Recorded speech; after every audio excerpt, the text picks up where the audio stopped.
Orang yang suka memuji akan kuat roh doanya. Orang yang berdoa pasti berakhir memuji. Karena Allah bertata di atas pujian. Siapa memuji, Allah mengatasi hidupnya.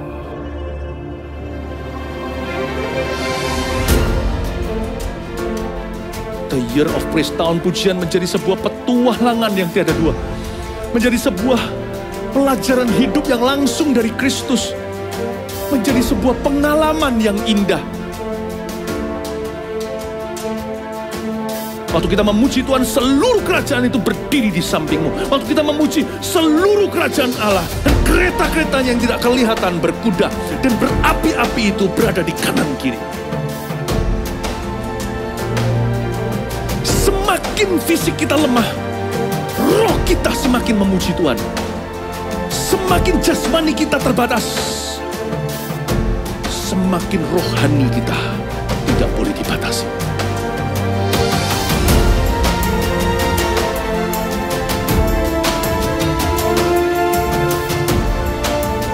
Welcome to the Year of Praise and Provision. Mari kita mengizinkan Tuhan merajut rancangan yang belum pernah kita bayangkan.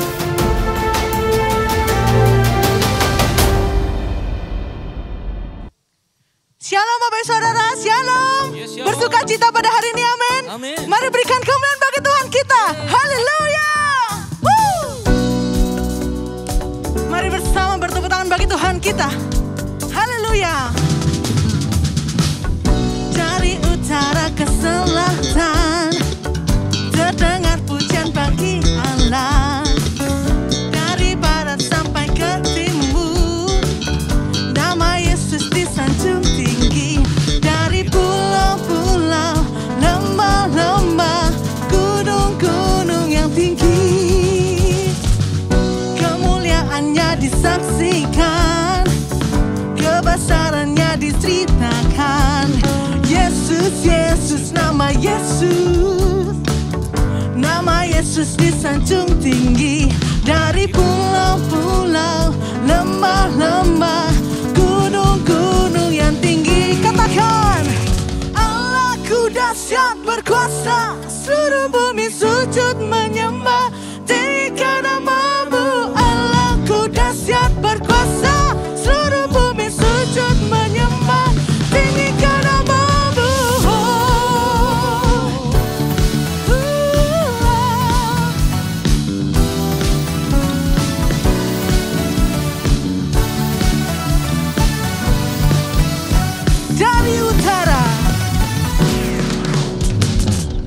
Dari utara ke selatan, terdengar pujian bagi Allah. Dari barat sampai ke timur, nama Yesus disanjung tinggi. Dari pulau-pulau, lembah-lembah, gunung-gunung yang tinggi, kemuliaannya disaksikan, kebesarannya diceritakan. Yesus, Yesus, nama Yesus, nama Yesus disanjung tinggi. Dari pulau-pulau, lembah-lembah, gunung-gunung yang tinggi.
Coba dong katakan ke sebelah kanan kirinya. Katakan Yesus kita dahsyat. Yesus kita dahsyat. Haleluya.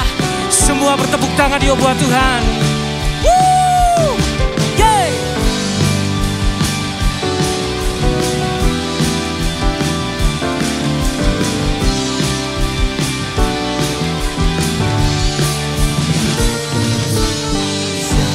Terbaik dalamku, tinggal di dalam-Mu, oh Yesus Tuhanku. Yes, amen. Kau berkuasa atasku, pelindung hidupku dan keselamatanku. Katakan firman-Mu Tuhan. Pelita bagi kakiku dan terang bagi jalanku, Yesus kekuatanku. Dahsyat, kuat, penuh kuasa, Raja kemuliaan, Yesus Tuhan. Sungguh Engkau dahsyat, adat dan perkasa, Raja keagungan, Yesus Tuhan. Kau kemenanganku. Yes, yang terbaik dalamku, tinggal di dalam-Mu, oh Yesus Tuhanku. Amin, amin. Kau berkuasa Tuhan. Engkau pelindung kami. Engkau keselamatan kami. Katakan firman-Mu. Firman-Mu pelita bagi kakiku dan terang bagi jalanku, Yesus kekuatanku. Dahsyat, kuat, penuh kuasa, Raja kemuliaan, Yesus Tuhan. Sungguh Engkau dahsyat, adat dan perkasa, Raja keagungan, Yesus Tuhan. Kau kemenanganku. Kemenanganku. Oh. Angkat tangan kita yuk bersama katakan. Ku percaya Yesus hebat, sumber kemenanganku. Wow, wow, ku percaya Yesus hebat, sumber kemenanganku. Lebih sungguh yuk katakan. Ku percaya Yesus hebat, sumber kemenanganku. Sekali lagi ya, katakan kami percaya Engkau hebat Tuhan. Engkau sumber kemenangan kami. Sumber kemenanganku. Oh, dahsyat, kuat, penuh kuasa, Raja kemuliaan, Yesus Tuhan. Sungguh Engkau dahsyat, adat dan perkasa, Raja keagungan, Yesus Tuhan. Sungguh Engkau dahsyat, adat dan perkasa, Raja keagungan, Yesus Tuhan. Kau kemenanganku, Yesus Tuhan. Kau kemenanganku, Yesus Tuhan. Kau kemenanganku.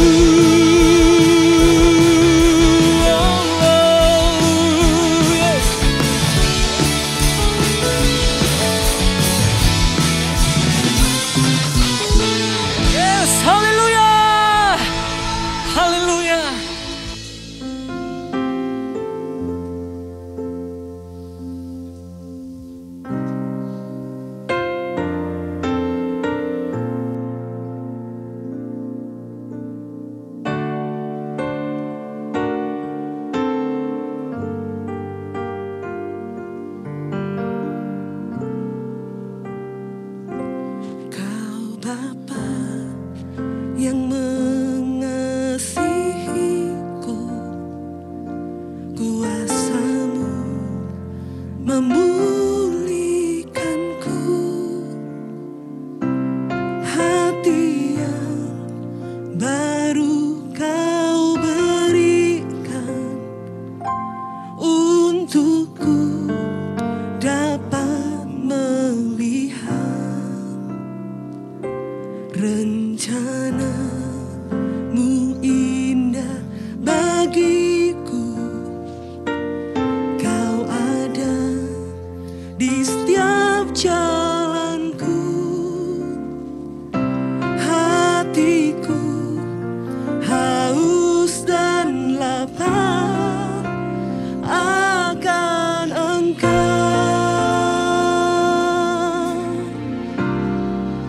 Kaulah segalanya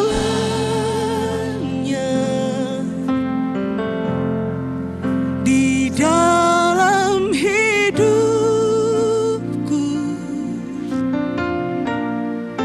Kerajaan-Mu, kebenaran-Mu, itu bagianku.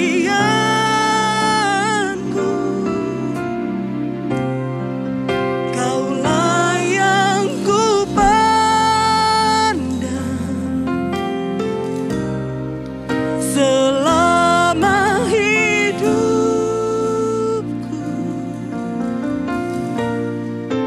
mengasihi-Mu, memuliakan-Mu, Bapa dan Rajaku.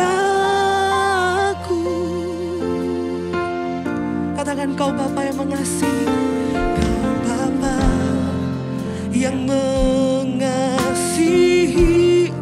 Kuasa-Mu, kuasa-Mu memulihkanku, hati yang baru Kau berikan untukku dapat melihat rencana-Mu, rencana-Mu indah bagiku. Kau ada di setiap jalanku, hatiku haus dan lapar akan Engkau.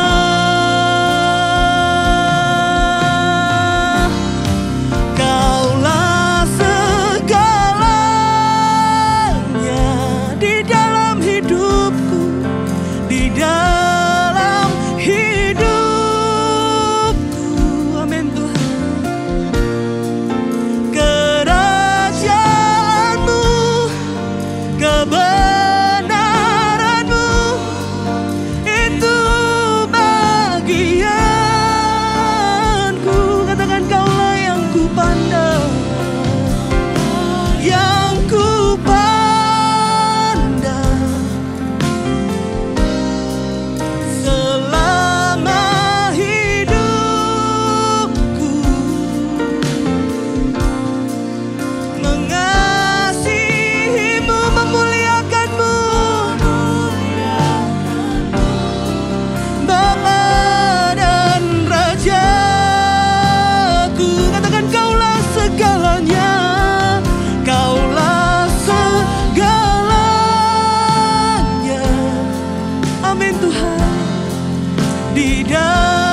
your place, my precious Savior.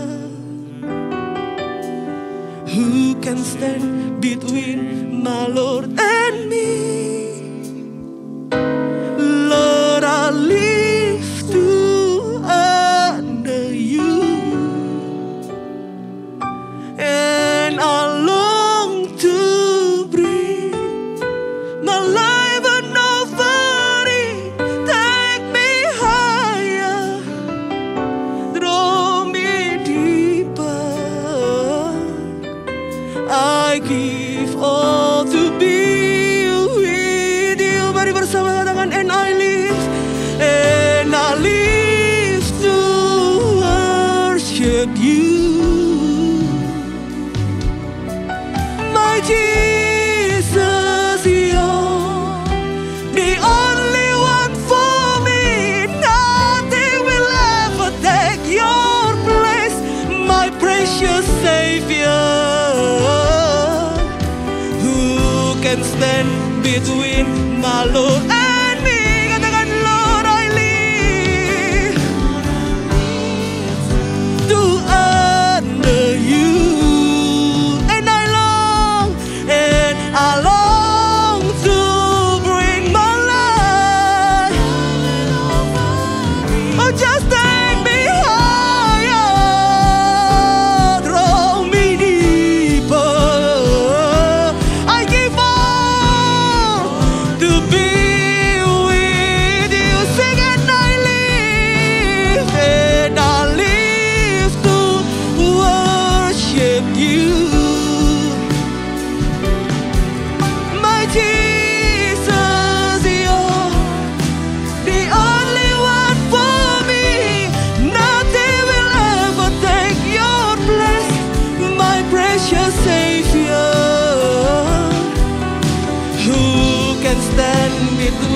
My Lord and me, Lord, I live to honor you, and I long to bring my life an offering. Take me higher, draw me deeper. I give all to be.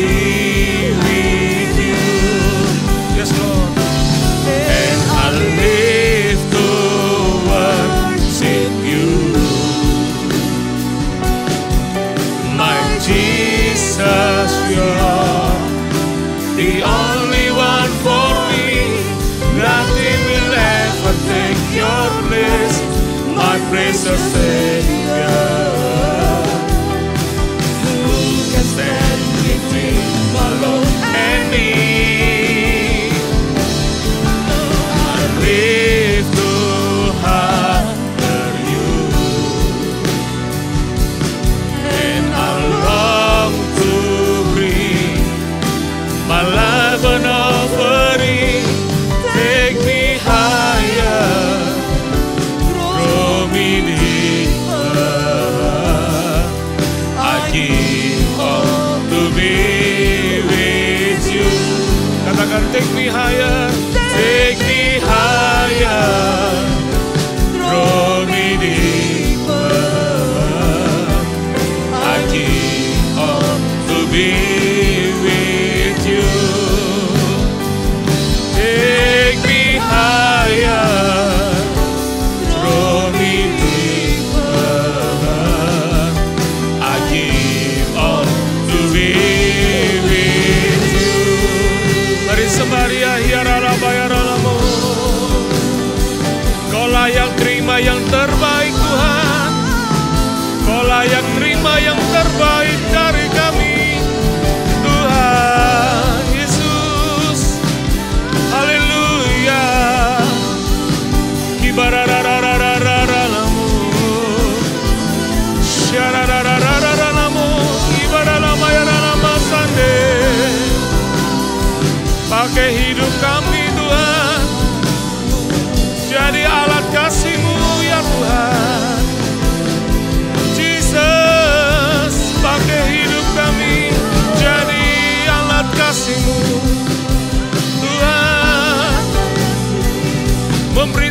pekerjaan-Mu Tuhan. Haleluya Tuhan Yesus. Ibarararararamu. Haleluya Tuhan. Terima kasih ya Tuhan. Mengikut Yesus, itulah kesukaan hatiku. Ku lepas semua hakku mengenal kehendaknya di hidupku. mengiring Yesus, itulah kekuatan hidupku. Ku yakin anugerahnya mampu jadikanku hamba yang berkenan selalu. Tuhan Yesus, kami adalah pelayan-pelayan-Mu, kami adalah hamba-hamba-Mu. Jadilah seperti apa yang Kau ingini di hidup kami. Hari ini kami terbuka, hati kami mau dengar-dengaran dengan suara Tuhan. Kami mau dibangun lebih lagi oleh karena firman-Mu atas hidup kami Tuhan. Ajar kami, muridkan kami seperti yang Kau mau Tuhan. Karena apa yang Kau mau, itu yang terbaik buat kehidupan kami semua. Terima kasih Yesus. Berikan kami hati seorang murid, berikan kami telinga seorang murid, supaya apa yang kami belajar pada hari ini, sungguh-sungguh boleh memerdekakan setiap kami. Boleh membawa hidup kami menjadi lebih lagi di hadapan Engkau Tuhan. Tambah hari, tambah berkenan di hadapan Tuhan. Terima kasih Yesus. Terima kasih Tuhan. Biar Roh Kudus sendiri yang terus bergerak bebas untuk menjamah kami semua. Terima kasih Bapa. Dalam nama Yesus Tuhan, semua yang siap, semua yang antusias katakan, amin. Haleluya. Kasih tepuk tangan yang paling meriah buat Allah kita sekali lagi. Silakan duduk, mungkin kalau Anda berdiri di rumah Anda, silakan duduk ya. Tentunya sekalipun kita di rumah, tidak ada alasan untuk kita nggak bisa memberi yang terbaik bagi Tuhan. Ya, di dalam ibadah, online, di rumah masing-masing. Ya tentunya ketika tadi worship leader mengajak kita untuk mengangkat tangan, ketika mungkin mengatakan amin, kita juga harus menjadi orang yang antusias di sana. Ya, karena kita percaya sekalipun kita berbeda tempat, tapi hadirat Allah tidak bisa dikuasai oleh apapun juga. Hadirat Allah tidak bisa dibatasi oleh apapun juga. Ya, karena hadirat Allah bisa ada, baik dia ada di sini, dia ada juga di rumah kita. Makanya kita memberikan hal yang terbaik, kita memberikan kehidupan kita ketika kita ibadah. Kita betul-betul selah gitu ya, kita betul-betul menjadi sabat. Karena kita tahu hari ini kita mau bertemu dengan Tuhan. Kita mau mengalami Tuhan yang terbaik. Makanya kita memberikan hidup kita yang terbaik juga. Untuk memberikan perhatian penuh kepada Allah untuk berbicara buat hidup kita juga. Katakan amin. Ya, hari ini kita akan belajar dari satu kitab. Di kitab Yohanes pasal 12 ayat yang ke-20 sampai ayat yang ke-28 saja nanti. Ya. Yohanes 12 ayat yang ke-20 sampai ayat yang ke-28. Kalau saya kasih judul khotbah saya adalah Our Calling, ya, panggilan kita. Ya. Mungkin Anda sudah mendengar khotbah-khotbah kita di minggu-minggu kemarin, ya, tentang tempat teraman, tentang iman, tentang bagaimana kita mendekat kepada Tuhan. Karena di masa-masa pandemi tentunya kita seringkali kita ingin juga dikuatkan. Kita seringkali kita juga ingin mendapatkan jawaban doa. Enggak salah memang, tapi jangan pernah lupa kita punya panggilan juga sebagai orang percaya. Dan kita akan pelajari dari ayat ini. Coba perhatikan. Di ayat 20 dikatakan, di antara mereka yang berangkat untuk beribadah pada hari raya itu, terdapat beberapa orang Yunani. Ya, ada tafsiran mengatakan orang Yunani ini bukan sungguh-sungguh orang Yunani. Bisa jadi ini adalah orang Yahudi, karena ini mereka sedang perayaan. Mereka tinggal di Yunani dan mereka datang di waktu itu di tempat di mana Yesus ada di waktu itu. Ya, jadi whatever, mau orang Yunani atau siapapun. Tapi mereka tertarik. Apa yang mereka tertarik? Dikatakan begini ayat 21. Orang-orang itu pergi kepada Filipus yang berasal dari Betsaida di Galilea, lalu berkata kepadanya, Tuhan, kami ingin bertemu dengan Yesus. Ya, Filipus pergi memberitahukannya kepada Andreas. Andreas dan Filipus menyampaikannya pula kepada Yesus. Tetapi Yesus menjawab mereka, katanya, telah tiba saatnya anak manusia dimuliakan. Aku berkata kepadamu, sesungguhnya jikalau biji gandum tidak jatuh ke dalam tanah dan mati, ia tetap satu biji saja, tetapi jika ia mati, ia akan menghasilkan banyak buah. Barang siapa mencintai nyawanya, ia akan kehilangan nyawanya. Tetapi barang siapa tidak mencintai nyawanya di dunia ini, ia akan memeliharanya untuk hidup yang kekal. Barang siapa melayani aku, ia harus mengikut aku. Dan di mana aku berada, di situ pun pelayanku akan berada. Barang siapa melayani aku, ia akan dihormati Bapa. Sekarang jiwaku terharu dan apakah yang akan kukatakan? Bapa, selamatkanlah aku dari saat ini. Tidak, sebab untuk itulah aku datang ke dalam saat ini. Ini yang menarik adalah ketika orang-orang Yunani ini bertanya, mengatakan sesuatu kepada Filipus, salah satu murid Yesus. Dia bertanya, dia ingin berjumpa dengan Yesus. Tapi yang luar biasanya adalah jawaban Yesus seolah-olah tidak sambung dengan apa yang diminta oleh mereka. Bukankah orang Yunani ini ingin berjumpa dengan Tuhan? Pertanyaannya begini, mengapa orang Yunani ini ingin berjumpa dengan Yesus? Kalau Anda lihat di Yohanes pasal 11, Anda akan melihat bahwa Yesus membangkitkan Lazarus dari kematian. Orang kalau bicara orang yang sakit disembuhkan, mungkin orang masih bisa. Tapi bicara orang mati dibangkitkan, mereka mulai curious, mereka mulai bertanya-tanya, siapa orang ini? Sungguh hebat orang ini. Dan kalau Anda lihat di dalam Yohanes pasal 12, ayat yang ke-12, itu Yesus dielu-elukan oleh orang-orang di Yerusalem di waktu itu. Mereka semua kagum, mereka semua senang dengan Yesus ketika dia datang di Yerusalem. Dan termasuk yang ada di situ adalah orang-orang yang mereka dengan mata kepala sendiri, mereka melihat mujizat yang Allah berikan kepada mereka di waktu itu. Coba lihat di Yohanes 12 ayat 17. Orang banyak yang bersama-sama dengan dia ketika ia memanggil Lazarus keluar dari kubur dan membangkitkannya dari antara orang mati, memberi kesaksian tentang dia. Sebab itu orang banyak itu pergi menyongsong dia karena mereka mendengar bahwa ia yang membuat mukjizat itu. Banyak orang curious kepada Yesus, banyak orang datang kepada Yesus. Mereka berharap mukjizatnya sebetulnya. Mereka tertarik dengan apa yang Yesus berikan kepada orang banyak di waktu itu. Makanya mereka tertarik datang. Tapi yang menarik adalah Yesus, dia nggak menemui orang Yunani itu. Saya nggak tahu apakah Yesus akhirnya menemui orang Yunani itu. Tapi kalau kita baca dari ayat ini, Yesus tidak menemui orang Yunani itu. Tapi justru dia memberitakan sesuatu yang lain seolah-olah. Dia memberitakan tentang kematiannya sendiri. Ya jangan pernah lupa, karena di zaman itu orang-orang Yahudi rindu untuk terjadi pemulihan di bangsa Yahudi di waktu itu. Makanya ketika melihat Yesus, seseorang yang melakukan banyak mujizat, mereka rindu untuk Yesus menjadi pemimpin mereka, untuk memulihkan mereka. Yang mereka lihat adalah kehidupan mereka yang ada di dunia ini.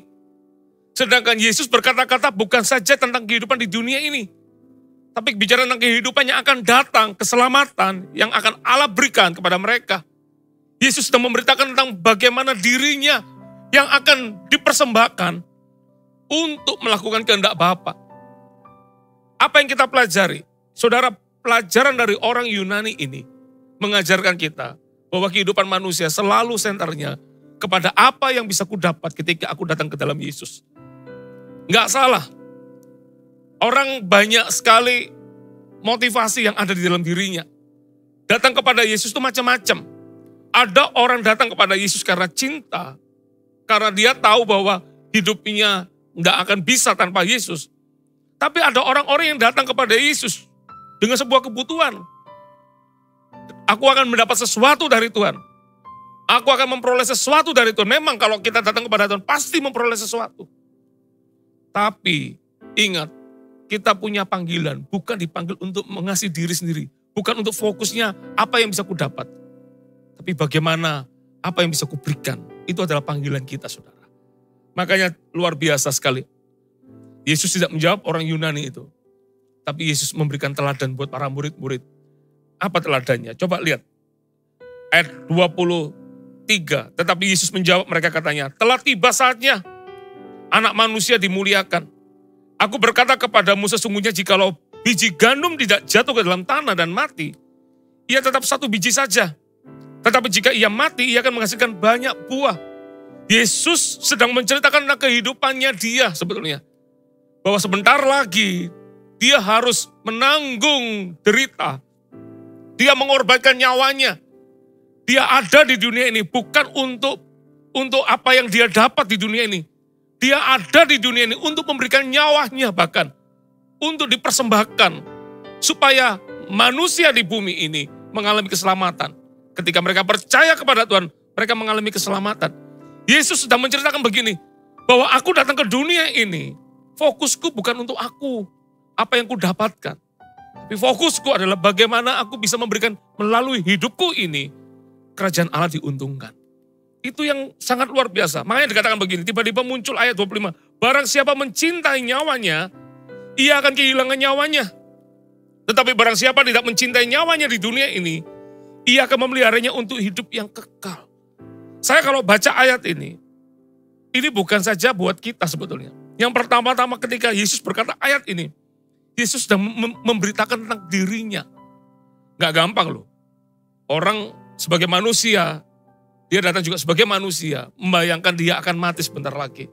Itu gak gampang. Orang kalau dihadapkan dengan satu nama kematian, itu pasti ada rasa cemas, ada rasa takut.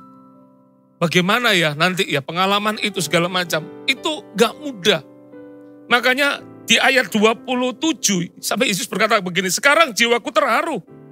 Dan apakah yang akan kukatakan? Bapa, selamatkanlah aku dari saat ini. Terus dia jawab sendiri, seolah-olah ada kayak pertentangan di dalam batinnya. Ya, seolah-olah saya katakan. Tapi Yesus langsung jawab, tidak. Dia berkata, sebab untuk itulah aku datang ke dalam saat ini. Yang dilihat manusia, yang dilihat para murid-murid di waktu itu adalah bagaimana dia bisa mendapat sesuatu dari Yesus. Tapi yang Yesus ajarkan adalah, kalau kamu mau hidup seperti aku, dikatakan, kamu harus tahu apa yang kamu minta. Yesus itu gak minta sesuatu dari Bapa, tapi dia memberikan sesuatu kepada Bapa. Itulah panggilan orang percaya. Makanya luar biasa ayat ini. Yesus sedang ngomong bahwa kepada kita semua. Ayat 26 jelas katakan begini. Barang siapa melayani aku, ia harus mengikut aku. Dan di mana aku berada, di situ pun pelayanku akan berada. Barang siapa melayani aku, ia akan dihormati Bapa. Panggilan kita sebagai orang percaya yang pertama, ingat, adalah kita dipanggil untuk melayani Yesus, saudara. Katakan amin. Saya ulang lagi. Barang siapa melayani aku, dikatakan. Jelas, panggilan kita sebagai orang percaya adalah bagaimana kita bisa melayani Tuhan di dalam kehidupan kita. Melayani Tuhan dan melayani sesama. Kenapa ada melayani Tuhan dan melayani sesama? Anda kalau nggak bisa melayani orang yang kelihatan, bagaimana Anda bisa melayani yang tidak kelihatan di hidup kita? Ya, bahkan Yesus berkata, kalau kamu memberikan air secangkir ini saja kepada salah satu muridku, sesungguhnya kamu sudah melakukannya juga untuk aku. Luar biasa sekali. Yesus datang ke dunia ini bukan untuk dilayani. Dia raja atas segala raja. Dia bisa melakukan semuanya. Badai pun tunduk kepada otoritas, kepada setiap kata-kata yang keluar dari mulutnya. Apa yang gak bisa Yesus lakukan, dia bisa kerjakan semuanya. Tapi yang luar biasa adalah Yesus datang ke dunia ini, sekalipun memang dia menjadi seorang manusia, mengambil rupa seorang hamba, tapi jangan pernah lupa, ada kuasa yang menyertainya juga. Makanya gak heran, dia bisa mengubah air menjadi anggur. Dia bisa menyembuhkan orang sakit bahkan sejak lahir. Dia membangkitkan orang mati bukan pada hari pertama dia meninggal, keempat, bahkan dikatakan di hari yang keempat, di mana nggak ada orang yang bisa membangkitkan mayat yang sudah hari keempat, Yesus melakukannya. Tapi yang luar biasa dari Yesus, dia datang ke dunia ini, dia nggak minta penghormatan. Yang dia lakukan adalah bagaimana dia bisa melayani kita. Saya terkagum-kagum dengan apa yang Yesus kerjakan di dalam kehidupan kita, saudara. Kita harus ingat, Tuhan kita itu hebat. Tapi Tuhan kita rela untuk mengikat pinggangnya. Dia basuh kaki murid-muridnya. Kadang-kadang saya berpikir, wow, ini yang seringkali kita lupa. Apalagi di masa-masa pandemi seperti ini. Ya kalau kita bicara tentang melayani Tuhan, mungkin kita seringkali dengar waktu kita di gereja, waktu kita melayani, kita seringkali mendengar kata-kata itu. Di masa pandemi seperti ini, kita dalam keterbatasan, terbatas untuk berjumpa dengan orang, terbatas untuk kita bisa ke gereja. Bahkan kita nggak bisa ke gereja, kita ibadah online hari ini. Ya kan? Dan situasi pandemi ini membuat orang itu lebih senternya bukan lagi kepada Tuhan, tapi kepada kepada akunya. Karena orang berpikir bagaimana dia bisa aman, bagaimana dia bisa disembuhkan kalau dia sakit, bagaimana dia bisa mengalami jawaban kalau dia punya pergumulan. Senternya selalu kepadaku. Ini yang seringkali kalau kita nggak hati-hati, akhirnya kita lupa bahwa panggilan kita bukan lagi minta dilayani, tapi panggilan kita adalah bagaimana kita bisa melayani. Yesus itu luar biasa menurut saya, sangat luar biasa. Kita nggak bisa komplain sama Tuhan. Tuhan, Engkau enak di surga, Kau nggak mengalami apa yang kami alami. Yesus itu mengalami, dia mengalami sengsara, dia mengalami aniaya bahkan. Dia mengalami hujatan, dia mengalami yang nggak enak ketika dia ada di dunia ini. Yang luar biasa dari Yesus, dia tetap melayani kita. Siapa kita? Sehingga kita dilayani olehnya. Siapa manusia? Sehingga Allah yang Maha Kudus, dia turun ke dunia ini. Dia melakukan pekerjaannya untuk kita loh saudara. Ini luar biasa. Kehidupan seorang yang melayani bukan berfokus pada dirinya sendiri, tetapi kepada Tuhan dan kepada sesama. Ya, kehidupan seorang yang melayani akan berkata apa yang bisa kita berikan, apa yang bisa kita lakukan, bukan apa yang bisa kita dapatkan. Kehidupan orang yang melayani akan selalu berkata apa yang bisa aku berikan melalui hidupku. Bukan fokusnya bukan pada apa yang bisa aku dapatkan. Makanya seolah-olah orang Yunani itu nggak ada jawaban. Karena seringkali orang dunia nggak tahu apa yang dia minta. Tapi kalau kita sebagai orang percaya, kita tahu tentang Tuhan. Ingat, kita dipanggil untuk melayani Tuhan. Kita dipanggil untuk melayani sesama. Seorang murid nggak akan lebih daripada gurunya. Gurunya seperti apa, ya muridnya akan seperti apa. Kristen itu bukan sekedar agama. Kristen itu bukan embel-embel identitas kita sebagai orang beragama Kristen, bukan. Kristen itu adalah pengikut Kristus. Yang artinya apa yang Yesus lakukan, yang Yesus kerjakan. Kalau kita pengikutnya, ya kita harus sama seperti apa yang Yesus ajarkan. Karena kita mengikut Dia. Katakan amin. Jangan pernah lupa. Dalam segala situasi, dalam segala kondisi, ini waktunya anak Tuhan keluar dari kehidupan yang mengikat dalam dirinya. Benar, di masa-masa seperti ini nih, orang hanya fokusnya kepada diri sendiri sekarang ini. Ini waktunya anak-anak Tuhan keluar. Ya, berbagilah orang yang memberi daripada dia diberi. Berbagilah orang yang melayani daripada dia minta dilayani. Ya, kalau orang-orang dunia mengatakan, penguasa-penguasa dunia mengajarkan, orang yang dilayani itu adalah orang yang pasti lebih hebat daripada orang yang melayani. Tapi Yesus berkata, kalau kamu mau menjadi yang terbesar, kamu harus melayani. Kamu harus jadi pelayan di antara semuanya. Wow, luar biasa. Kok beda ya dengan prinsip dunia? Memang beda. Ya, makanya kita harus jadi generasi yang berbeda di masa-masa seperti ini. Mulai lihat apa yang bisa kuberikan kepada Tuhan. Apa yang bisa kuberikan kepada orang-orang mungkin. Kalau mau fokus, tapi ini luar biasa loh saudara. Kalau kita hanya fokus pada diri kita sendiri, kita pasti akan merasa kurang, kita akan merasa cemas, kita akan merasa takut. Karena fokus kita sudah mulai berubah ini. Tapi kalau kita mulai fokus kepada Tuhan, kita nggak takut. Karena ayat di atasnya dikatakan, barang siapa mencintai nyawanya, ia akan kehilangan nyawanya.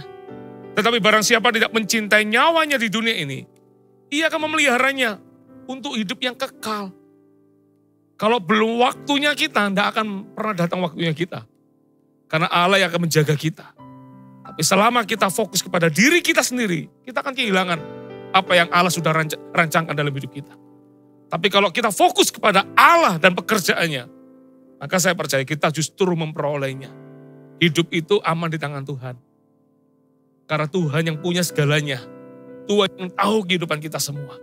Yesus itu beberapa kali mau dibunuh terus oleh para ahli-ahli Taurat pada zaman itu. Sudah beberapa kali ditebing, dia mau dilemparkan.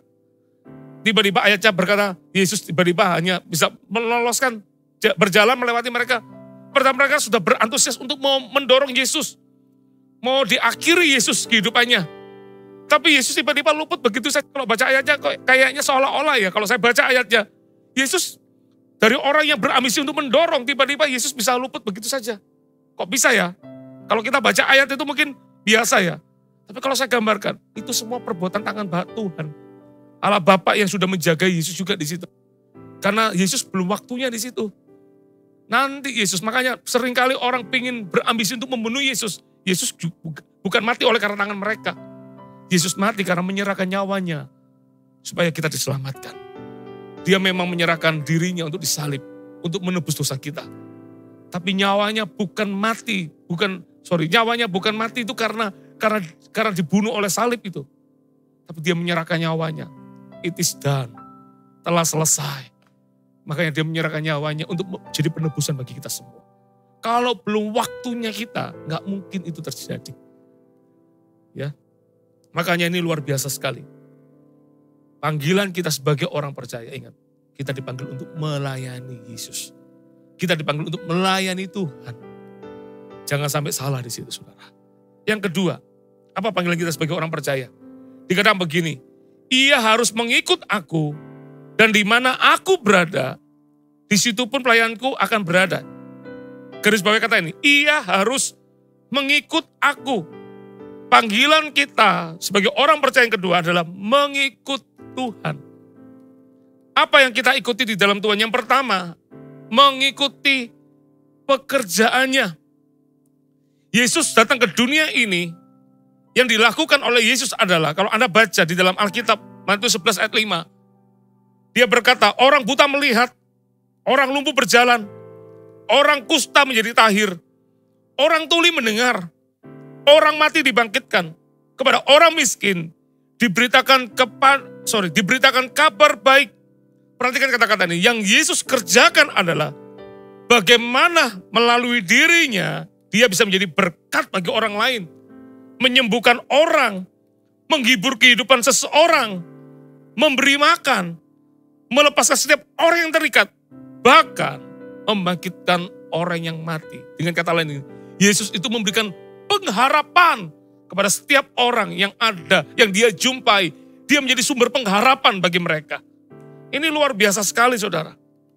Kalau kita tahu bahwa kita adalah orang percaya, ingat, kita dipanggil untuk mengikut apa yang Yesus kerjakan.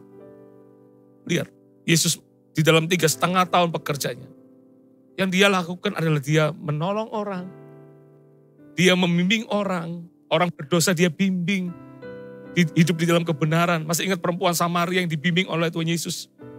Dari orang yang minder, yang takut ketemu orang, dari orang yang hidup dalam dosa, karena dia sengaja ambil air di tengah hari, di siang hari, karena dia takut ketemu orang. Dia minder, dia takut ketemu orang, karena dia adalah orang berdosa. Anda bisa lihat Yesus membimbing wanita ini. Dia ngomong segala macam dari wanita yang dia berkata, Yesus, engkau adalah orang Yahudi, engkau adalah Tuhan yang kedua, dan dikatakan engkau adalah Nabi. Sampai yang terakhir dia berkata, ini adalah Mesias. Yesus dengan sabar membimbing orang itu. Dari orang yang berdosa, akhirnya menjadi orang yang dipakai Tuhan, memberi kesaksian. Sehingga banyak orang dari Samaria, mereka menjadi percaya kepada Yesus oleh karena perkataan perempuan itu. Yesus dengan sabar menuntun. Wow, Yang Yesus kerjakan adalah bagaimana melalui hidupnya, dia bisa memberi pengharapan kepada orang lain. Wow, itu luar biasa sekali. Makanya saya katakan, di masa pandemi ini jangan membuat panggilan kita menjadi hilang, saudara. Karena sudah 1,5 tahun bahkan kita melewati masa pandemi seperti hari ini. Kita nggak ketemu orang. Ya, tapi sayang sekalipun nggak ketemu orang secara langsung, banyak sekali memberikan konseling by phone, by chat, by DM, by WhatsApp, by apapun. Ya, banyak sekali karena ada banyak sekali orang-orang masuk minta permohonan doa. Kita melayani di situ, mendoakan orang di situ. Ya, hampir tiap hari ditelepon oleh seseorang untuk menguatkan orang itu. Saya merasa bahwa apa yang saya kerjakan masih belum apa-apa dibanding apa yang Yesus kerjakan buat kita semua. Yesus itu selalu memberikan empati ketika dia berkhotbah, banyak orang berbondong-bondong untuk mendengar khotbahnya. Hari sudah hampir malam, Yesus yang berbelas kasihan, beri mereka makan. Dia yang berinisiatif untuk memberi makan kepada orang-orang yang mereka nggak bawa bekal itu. Luar biasa sekali. Kalau kita orang percaya yang melayani Yesus, kita harus mengikut apa yang Yesus telah ajarkan buat kita semua. Kita harus mengikut apa yang telah Yesus berikan kehidupannya untuk kita contoh, untuk kita pelajari. Kita harus mengikuti jejak Yesus itu. Apa yang Yesus kerjakan? Waduh, kalau saya berpikir kalau semua orang percaya bisa menangkap panggilan ini, maka saya percaya bahwa akan lebih banyak lagi orang-orang akan mengenal Yesus sebagai Tuhan dan Juru Selamat. Akan ada banyak orang-orang yang akan tertarik membuka hatinya untuk berkata, aku mau mengikut Yesus Tuhanmu itu. Kenapa mereka akan ikut? Karena mereka melihat Yesus ada di hidup kita, saudara. Ini yang harus kita garis bawahi. Ingat, sebagai orang percaya panggilan kita adalah mengikut Yesus. Mengikuti apa yang dia kerjakan. Yang kedua, mengikut apa? Mengikuti apa yang dia teladankan buat hidup kita semua. Yesus itu teladan yang baik buat kita semua. Dia selalu, sekalipun dia equal, dia sama dengan Allah Bapa. Yang hebat dari Yesus, dia gak pernah menganggap kesetaraan dengan Allah itu sebagai milik yang dipertahankan. Justru dia mengambil rupa seorang hamba. Sekalipun dia punya hak, sekalipun dia punya segalanya, dia sama dengan Allah Bapa. Tapi yang Yesus ajarkan adalah teladannya. Dia rela mengambil rupa seorang hamba dan menjadi sampai dikatakan merendahkan dirinya sampai mati di kayu salib. Tidak ada pernah kata kecewa, tidak ada pernah kata bersungut-sungut, tidak ada pernah kata sekalipun yang dialami itu berat, saudara, menurut ukuran manusia sangat berat. Tapi yang luar biasa dari Yesus, dia menjaga perkataannya dan justru dia berkata, Bapa, sekiranya cawan ini boleh berlalu daripadaku, tapi biarlah kehendak-Mu yang jadi. Dia selalu berkata bahwa Tuhan, Bapa, Engkaulah segalanya. Bapa, Engkaulah yang layak menerima yang terbaik. Itu adalah teladan. Sekalipun dia punya hak untuk memperoleh semuanya. Tapi dia gak pakai hak itu. Justru dia berikan semuanya kepada Bapa. Wow. Anak Tuhan harus ingat, kita adalah pengikut. Pengikut artinya mengikuti apa yang Yesus teladankan buat kita semua. Ikuti teladannya. Yesus punya segalanya tapi dia gak sombong. Dia punya hak untuk dia dilayani, tapi justru dia melayani kita. Dia punya hak untuk dielu-elukan, tapi justru dia melalui dirinya yang direndahkan untuk mengangkat kita. Dia yang kaya rela jadi miskin, supaya kita yang miskin menjadi kaya di hadapannya. Itu luar biasa sekali. Teladan yang luar biasa buat kita semua. Ayo, siapapun Anda, dimanapun Anda berada, ingat, panggilan kita yang pertama adalah melayani Tuhan. Melayani gak selalu ada di gereja. Sekarang kita gak bisa ke gereja sekarang. Tapi melayani mungkin bisa menguatkan orang-orang di luar sana. Kalau anak Tuhan sendiri aja butuh dikuatkan. Terus bagaimana dengan mereka? Kita ini adalah terang. Yesus sudah ada bersama kita. Sehingga terang itu ada bersama kita juga. Kalau terang itu pun aja gelap, bagaimana kita bisa menjadi buat mereka yang ada di dalam kegelapan. Anak Tuhan harus keluar dari zona nyamannya. Anak Tuhan harus keluar dari zona yang namanya keegoisan untuk mengasihi diri sendiri. Tapi mulai belajar untuk menangkap panggilan Tuhan. Aku dipanggil untuk melayani Tuhan. Aku dipanggil untuk bisa mengikuti apa yang Yesus lakukan. Mengikuti apa yang Yesus ajarkan. Mengikuti apa yang Yesus teladankan. Maka saya percaya kehidupan kita akan menjadi lebih baik lagi. Katakan amin. Yang ketiga, ingat, kita dipanggil sebagai apa? Yang ketiga, dikatakan begini. Di mana aku berada, dikatakan, di situ pun pelayanku akan berada. Yang ketiga, di mana aku berada, di situ pun pelayanku akan berada. Ini kata menarik. Tiba-tiba Yesus kasih kata pelayan di hidup kita. Di mana aku berada, di situ pelayanku akan berada. Tiba-tiba garis bawah kata pelayan di situ. Kenapa ada kata pelayan di situ? Seorang pelayan tidak punya hak di dalam kehidupannya. Yang dia fokuskan adalah bagaimana dia bisa melayani tuannya dengan baik. Dia akan memberikan perhatian kepada apa yang diperintahkan oleh tuannya. Sekalipun kita adalah anak, sekalipun kita adalah ahli waris, sekalipun Yesus juga pernah menyebut kita sahabat. Tapi jangan pernah lupa, kita itu adalah pelayan. Oh pelayan tidak punya hak. Pelayan itu adalah selalu memberikan telinganya untuk mendengar suara tuannya. Mungkin tuannya berkata, gitu ya. Ya Tuhan, dia datang dengan sigap. Seorang pelayan pasti begitu. Tentunya pelayan yang baik ya. Dan dia akan berkata, ya Tuhan, apa yang bisa ku kerjakan? Dan tuannya berkata, lakukan ini. Dia akan bertanya 2 kali. Langsung yang dilakukan adalah dia mengerjakan. Kalau dia ada di rumah tuannya, yang dia tahu cuma satu, bagaimana dia bisa memberikan pelayanan yang terbaik bagi tuannya. Apa yang dimaui oleh tuannya, itu yang dikerjakan oleh seorang pelayan. Itu adalah pelayan yang baik. Yesus pakai kata pelayan di hidup kita. Jangan pernah lupa bahwa kita ini, kalau kita boleh hidup hari ini, ingat, hidup kita bukan fokusnya kepada diri kita lagi. Hidup kita bukan fokusnya, bukan apa yang kita dapatkan lagi. Tapi apa yang menjadi kehendak Tuhan, itu terjadi di hidup kita.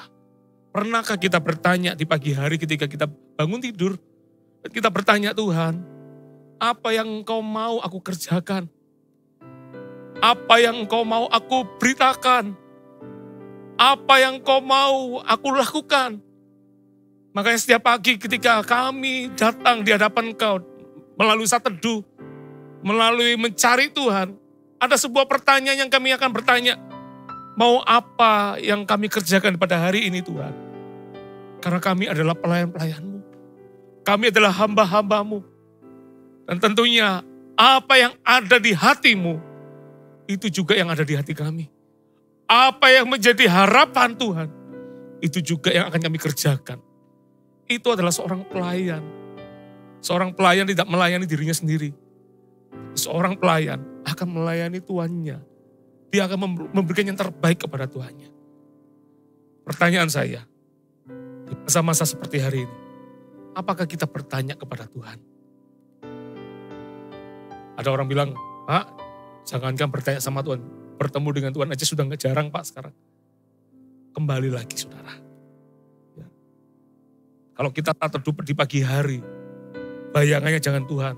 Tuhan jagai aku, jagai ini. Enggak apa-apa sih kalau Anda minta itu. Anda seorang yang percaya kepada Tuhan.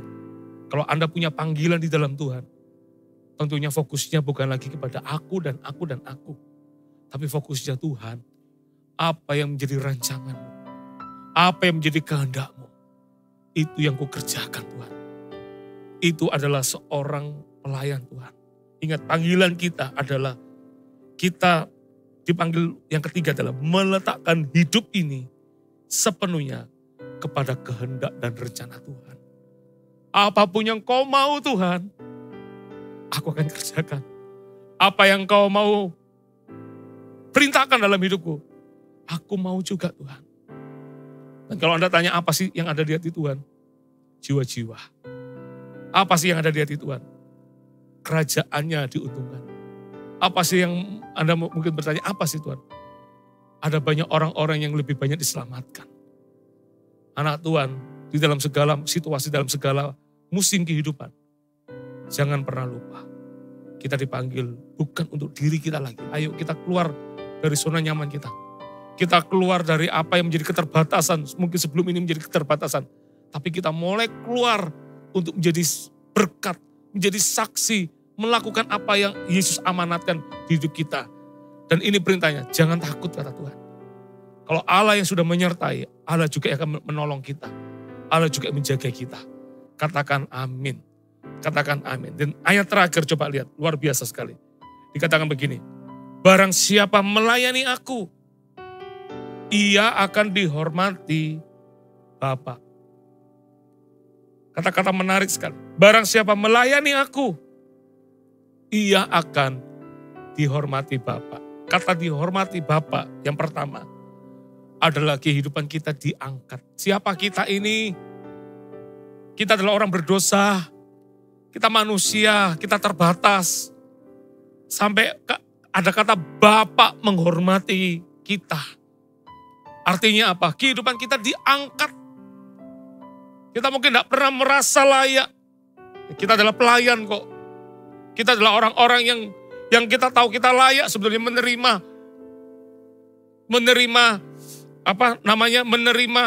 kebinasaan. Tapi kita nggak menerima kebinasaan, kita menerima keselamatan. Bapa mengangkat kita dari orang yang seharusnya terbuang jadi orang yang dipakai olehnya. Ini luar biasa, dihormati. Dan kata dihormati yang kedua, yang terakhir adalah mata Tuhan tertuju kepada kehidupan kita. Anda bisa lihat ya, orang kalau dihormati oleh seseorang, ada perhatian yang diberikan kepada kita. Ketika kita berkata, aku dihormati oleh Bapa, artinya bahwa kita itu diberikan perhatian. Pernah ya, saya pernah datang ke sebuah tempat, saya sengaja untuk duduknya di paling belakang. Karena saya nggak mau saya kelihatan orang. Saya datang di dalam sebuah acara seremoni di sebuah gereja gitu ya. Dan saya memutuskan untuk datang di belakang. Pas di belakang, tiba-tiba ada seseorang yang kenali saya. Dan dia berkata, Bapak kan pendetanya gereja Mawar Sharon. Ayo, jangan duduk di sini Pak, di depan. Dari ngomong di depan itu, terus awalnya saya berkata, jangan, tetap di sini aja. Jangan Pak, nggak boleh, Bapak harus pindah. Saya akhirnya pindah cuman ambil 3 baris di depan lagi, dari duduk di belakang itu. Saya bilang, saya duduk di sini aja ya. Oke, saya akhirnya duduk di situ. Pas duduk di situ, orang yang lain lagi melihat, loh Pak, jangan di sini Pak, Bapak harus di depan. Di situ saya mulai pindah lagi di beberapa baris lagi, sampai di tengah-tengah. Bahkan yang paling terakhir, ada teman-teman hamba Tuhan yang melihat, loh Pak Samuel kok ada di situ? Jangan Pak, akhirnya saya didudukkan di depan. Anda tahu ketika dalam perjalanan duduk di depan itu, semua mata memandang. Mungkin orang bertanya, siapa orang ini ya? Kok bisa ya? Dari duduk di belakang, orang berharap ingin duduk di depan. Ini orang sudah duduk di belakang. Kok justru dia dikasih kursi di depan? Kami ini yang kepingin duduk di depan. Kok ini orang siapa ini ya? Semua mata seolah-olah melihat ke saya di hari itu. Itu mata manusia. Kalau mata Allah Bapa yang melihat kita, wow. Saya lebih suka memilih saya melayani Tuhan. Saya gak bingung dengan kehidupan saya sendiri. Saya kalau boleh dipanggil, saya akan fokus kepada Tuhan. Melayani yang terbaik bagi Tuhan. Karena saya percaya ketika saya melayani Yesus, Bapa yang memperhatikan kehidupan saya. Itu jauh lebih luar biasa. Daripada saya menjaga hidup saya sendiri. Daripada saya berusaha untuk hidup saya sendiri. Saya terbatas. Saya penuh dengan kekurangan dan kelemahan.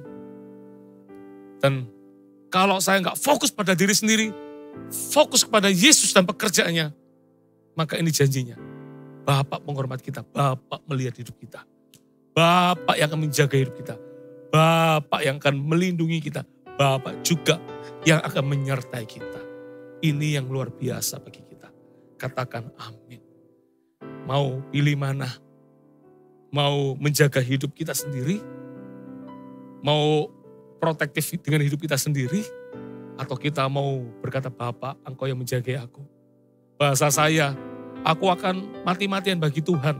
Waktu pertama kali saya menjadi seorang full timer, saya pernah berkata, Tuhan, aku akan mati-matian buat Tuhan.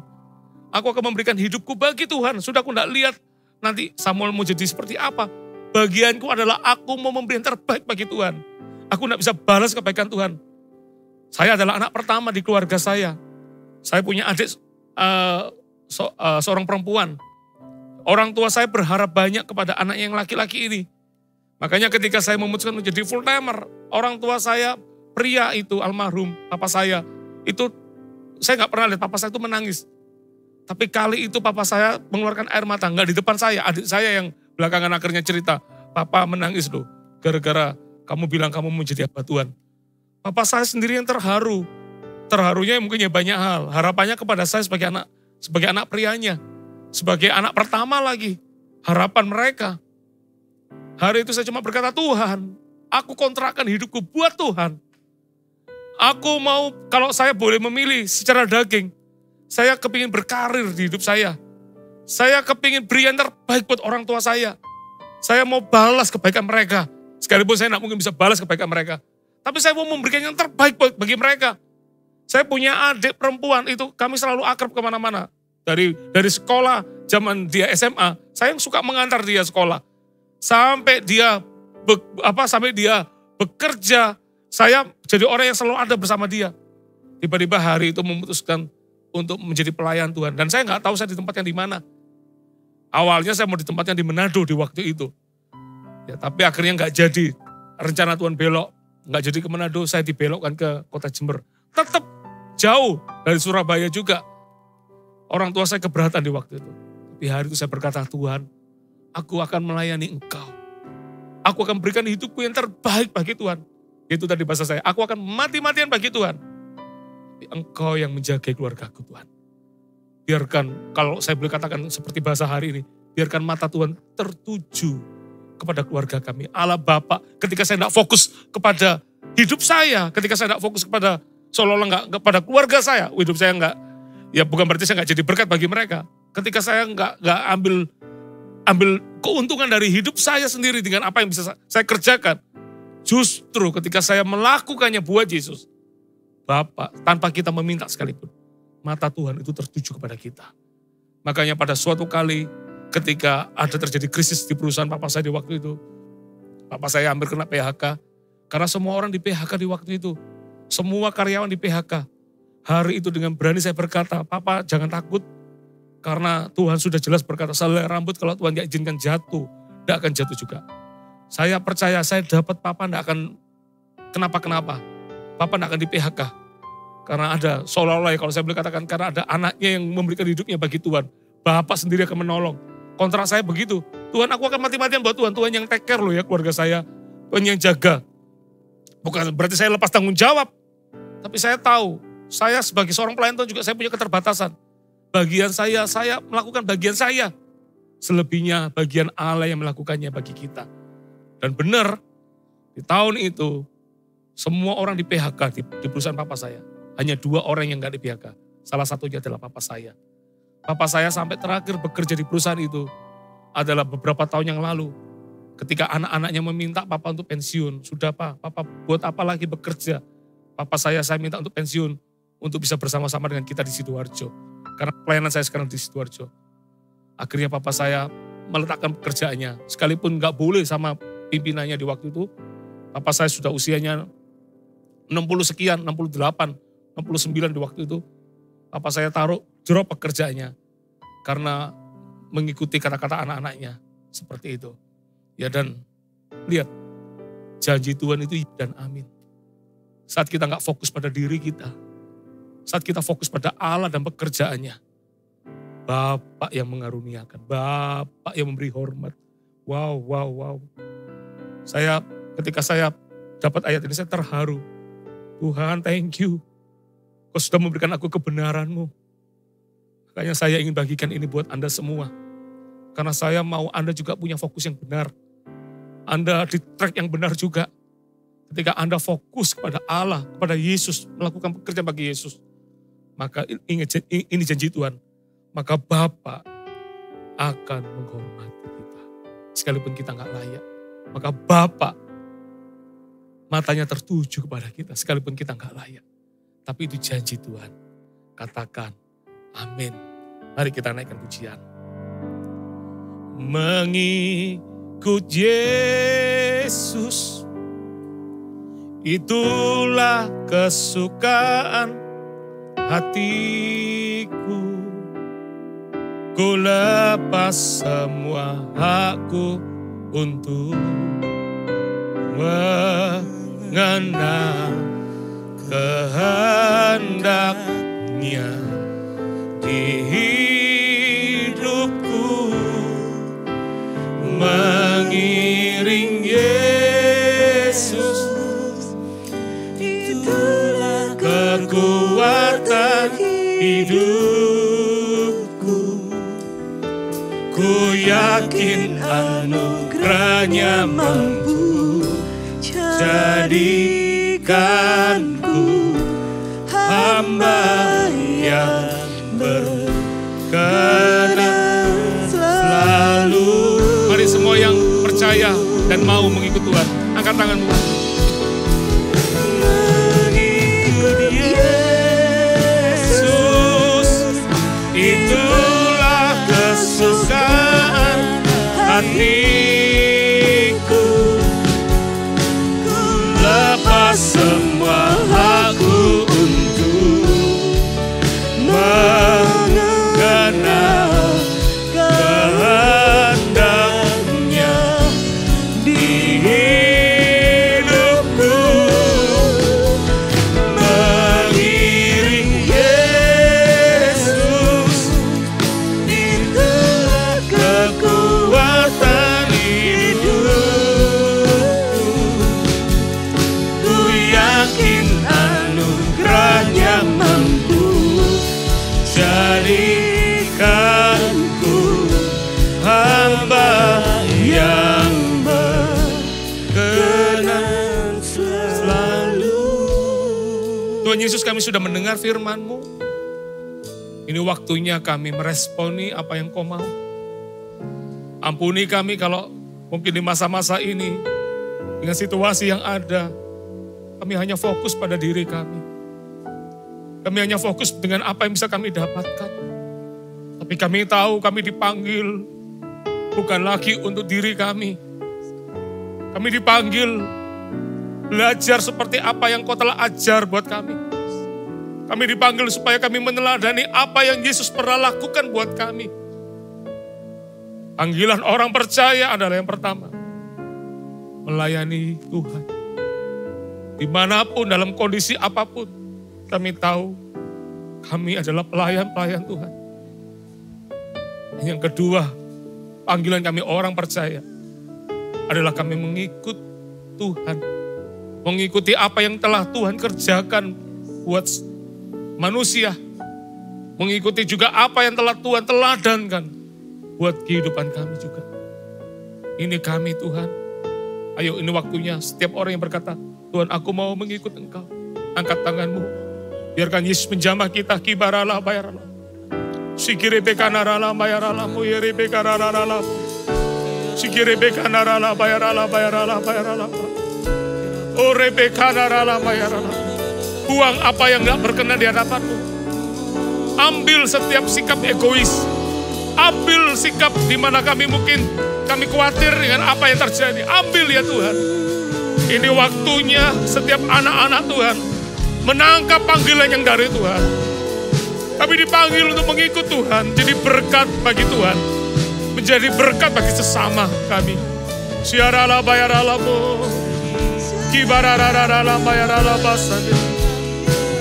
Siararararamu, orebeka nararararala bayaralamu. Mengikut Yesus, itulah kesukaan hatiku.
Mari sambil persiapkan roti dan anggur. Oraba syakara lama ya rala. Sikiri bekana rala ya rala. Panggilan kami adalah supaya di mana Engkau berada, di situ kami pelayan-pelayan-Mu juga berada, Tuhan. Apa yang menjadi kehendak-Mu, apa yang menjadi keinginan-Mu, itu boleh kami kerjakan, Tuhan. Tuhan mengangkat roti dan anggur ini, kami mau katakan bahwa kami ingin dengar-dengaran dengan suara-Mu, Tuhan. Kami ingin mendengar apa yang kami harus dengar. Karena kami tahu kalau kami boleh hidup ada di dunia ini, itu artinya kami hidup bagi Kristus. Melakukan pekerjaannya, melakukan kehendak-Nya. Yesus yang adalah Tuhan, Dia ada di dunia ini, bukan melakukan kehendak-Nya, tapi Dia melakukan kehendak Bapa. Kami pengikut-pengikutnya, kami murid-muridnya. Kalau kami boleh ada juga di dunia ini, itu artinya kami melakukan juga pekerjaan Bapa. Terima kasih Yesus. Sungguh Engkau baik Tuhan. Sungguh Engkau baik. Terima kasih Tuhan buat pengorbanan-Mu. Terima kasih buat teladan yang luar biasa. Terima kasih Yesus. Terima kasih Bapa. Terima kasih Yesus. Mengiringmu seumur hidupku, masuk dalam rencana-Mu Bapa. Pikiranku, kehendakku, ku serahkan padamu. Harapanku hanya di dalam-Mu. Ku kan teguh bersama-Mu Tuhan. Jadikanku bejana-Mu untuk memuliakan-Mu. Mari angkat roti di tangan kita. Tuhan Yesus, waktu kami mengangkat roti ini, kami ingat ada seseorang yang gak fokus pada dirinya sendiri. Saat semua murid fokus pada dirinya, ingin dapat pemulihan. Saat semua orang cuma ingin berharap mujizat yang dia dapatkan. Tapi kami ingat ada satu orang yang dia ada di dunia ini. Dia tidak fokus pada dirinya sendiri. Tapi dia memberikan nyawanya untuk kami. Sungguh kami bersyukur. Terima kasih Tuhan. Ampuni kami yang selama ini mungkin kalau kami hanya fokus pada diri kami. Mengangkat roti ini kami tahu Allah telah mengasihi kami. Allah telah memberikan hidupnya bagi kami. Dan ini waktunya ketika kami mengangkat roti ini juga. Artinya kami hidup, kalau kami boleh hidup hari ini. Kami hidup bagi Allah. Melakukan pekerjaannya. Terima kasih Yesus. Sidang jemaat yang terkasih, roti yang kita angkat memang roti biasa. Tapi bukannya kita percaya waktu kita memakannya. Kita bersekutu dengan tubuh Kristus yang sudah menguduskan kita semua. Mari makan dengan ucapan syukur dalam nama Yesus Tuhan.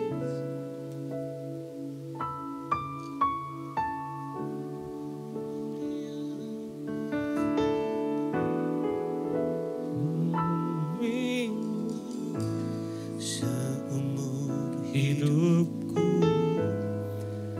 masuk dalam rencana-Mu Bapa. Pikiranku, kehendakku, Thank you Jesus. ku serahkan padamu. Harapanku Hanya di dalam-Mu. ku kan teguh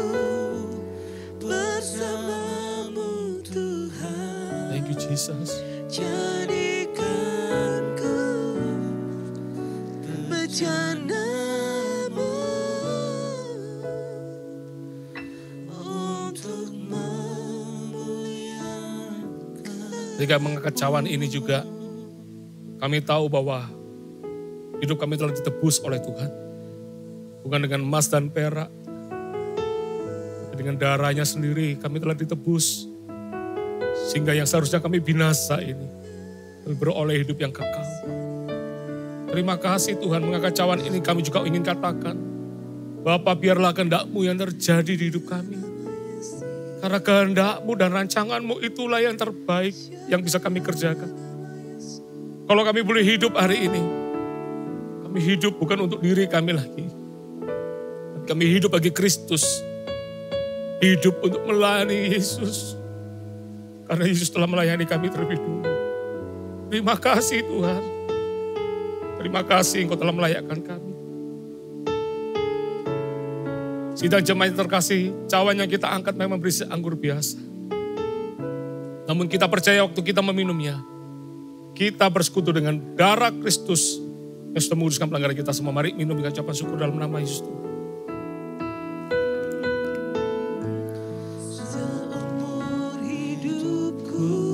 Thank you Jesus. Masuk dalam rencanamu Bapa, pikiranku, Thank you Jesus. kehendakku, ku serahkan padamu, harapanku hanya di dalam-Mu, ku tak teguh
kemuliaan buat Allah kita sekali lagi. Haleluya.